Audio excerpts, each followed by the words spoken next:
Year-long Bible reading, day 110, 2 Kings chapter 6 through chapter 8. Chapter 6. Now the sons of the prophets said to Elisha, "See, the place where we dwell under your charge is too small for us. Let us go to the Jordan, and each of us get there a log, and let us make a place for us to dwell there." And he answered, "Go." Then one of them said, "Be pleased to go with your servants." And he answered, "I will go." So he went with them. And when they came to the Jordan, they cut down trees. But as one was felling a log, his axe head fell into the water, and he cried out, "Alas, my master! It was borrowed." Then the man of God said, "Where did it fall?" When he showed him the place, he cut off a stick and threw it in there and made the iron float. And he said, "Take it up." So he reached out his hand and took it. Once, when the king of Syria was warring against Israel, he took counsel with his servant, saying, "At such and such a place shall be my camp." But the man of God sent word to the king of Israel, "Beware that you do not pass this place, for the Syrians are going down there." And the king of Israel sent to the place about which the man of God told him. Thus he used to warn him, so that he saved himself there more than once or twice. And the mind of the king of Syria was greatly troubled because of this thing. And he called his servants and said to them, "Will you not show me who of us is for the king of Israel?" And one of his servants said, "None, my lord, O king, but Elisha the prophet, who is in Israel, tells the king of Israel the words that you speak in your bedroom." And he said, "Go and see where he is, that I may send and seize him." It was told him, "Behold, he is in Dothan." So he sent there horses and chariots and a great army, and they came by night and surrounded the city. When the servant of the man of God rose early in the morning and went out, behold, an army with horses and chariots was all around the city. And the servant said, "Alas, my master, what shall we do?" He said, "Do not be afraid, for those who are with us are more than those who are with them." Then Elisha prayed and said, "O Lord, please open the eyes that he may see." So the Lord opened the eyes of the young man, and he saw, and behold, the mountain was full of horses and chariots of fire all around Elisha. And when the Syrians came down against him, Elisha prayed to the Lord and said, "Please strike this people with blindness." So he struck them with blindness in accordance with the prayer of Elisha. And Elisha said to them, "This is not the way, and this is not the city. Follow me, and I will bring you to the man whom you seek." And he led them to Samaria. As soon as they entered Samaria, Elisha said, "O Lord, open the eyes of these men, that they may see." So the Lord opened their eyes, and they saw, and behold, they were in the midst of Samaria. As soon as the king of Israel saw them, he said to Elisha, "My father, shall I strike them down?" "Shall I strike them down?" he answered. "You shall not strike them down. Would you strike down those whom you have taken captive with your sword and with your bow? Set bread and water before them, that they may eat and drink, and go to their master." So he prepared for them a great feast. And when they had eaten and drunk, he sent them away. And they went to their master, and the Syrians did not come again on raids into the land of Israel.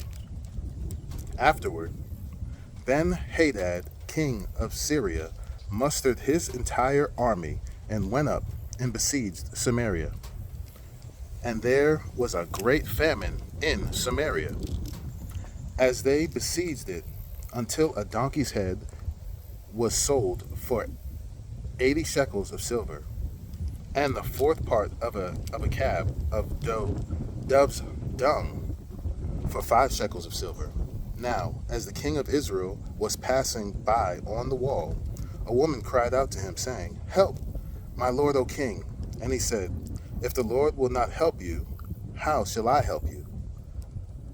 For the threshing floor, or from the winepress." And the king asked again, "What is your trouble?" She answered, "The woman said to me, 'Give your son, that we may eat him today, and we will eat my son tomorrow.' So we boiled my son and ate him. And on the next day I said to her, 'Give me your son, that we may eat him.' But she has hidden her son." When the king heard the words of the woman, he tore his clothes. Now he was passing by on the wall, and the people looked, and behold, he had sackcloth beneath on his body. And he said, "May God do so to me and more also, if the head of Elisha, the son of Shaphat, remains on his shoulders today." Elisha was sitting in his house, and the elders were sitting with him. Now the king had dispatched a man from his presence, but before the messenger arrived, Elisha said to the elders, "Do you see how this murderer has sent to take off my head? Look, when the messenger comes, shut the door and hold the door fast against him. Is not the sound of his master's feet behind him?" And while he was still speaking with them, the messenger came down to him and said, "This trouble is from the Lord. Why should I wait for the Lord any longer?" Chapter 7. But Elisha said, "Hear the word of the Lord. Thus says the Lord, tomorrow, about this time, a seah of fine flour shall be sold for a shekel, and 2 seahs of barley for a shekel, at the gate of Samaria." When the captain on whose hand the king leaned said to the man of God, "If the Lord himself should make windows in heaven, could this thing be?"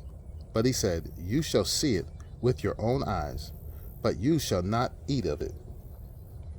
Now there were 4 men who were lepers at the entrance to the gate, and they said to one another, "Why are we sitting here until we die?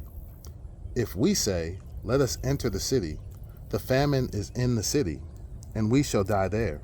And if we sit here, we die also. So now, come, let us go over to the camp of the Syrians.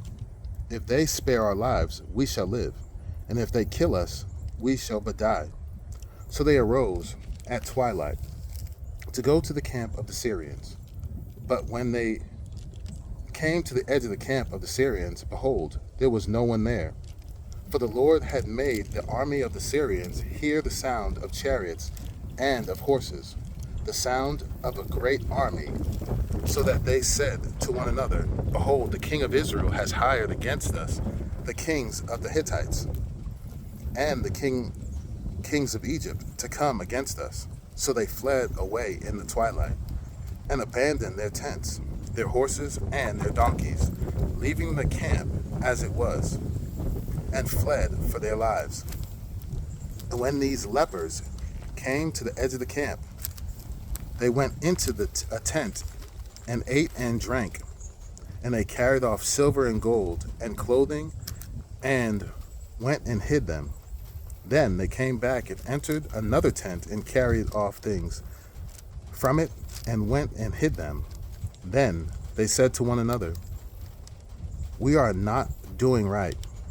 This day is a day of good news. If we are silent and wait until morning light, punishment will overtake us.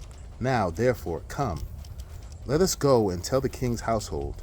So they came and called to the gatekeepers of the city and told them, "We came to the camp of the Syrians, and behold, there was no one to be seen or heard there, nothing but the horses tied and the donkeys tied. And he sent and the tents as they were. Then the gatekeepers called out, and it was told within the king's household. And the king rose in the night and said to his servants, I will tell you what the Syrians have done to us. They know that we are hungry. Therefore, they have gone out of the camp to hide themselves in the open country, thinking, when they come out of the city, we shall take them alive and get into the city.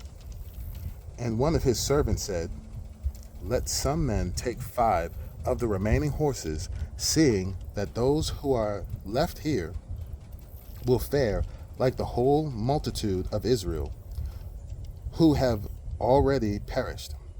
Let us send and see. So they took 2 horsemen, and the king sent them after the army of the Syrians, saying, go and see. So they went after them as far as the Jordan, and behold, all the way was littered with garments and equipment that the Syrians had thrown away in their haste. And the messengers returned and told the king. Then the people went out and plundered the camp of the Syrians. So a seah of fine flour was sold for a shekel, and 2 seahs of barley for a shekel, according to the word of the Lord. Now the king had appointed the captain on whose hand he leaned to have charge of the gate. And the people trampled him in the gate, so that he died, as the man of God had said when the king came down to him. For when the man of God had said to the king, 2 seahs of barley shall be sold for a shekel, and a seah of fine flour for a shekel, about this time tomorrow in the gate of Samaria, the captain had answered the man of God, if the Lord himself should make a window in heaven, could such a thing be? And he had said, you shall see it with your own eyes, but you shall not eat of it. And so it happened to him, for the people trampled him in the gate, and he died. Chapter 8.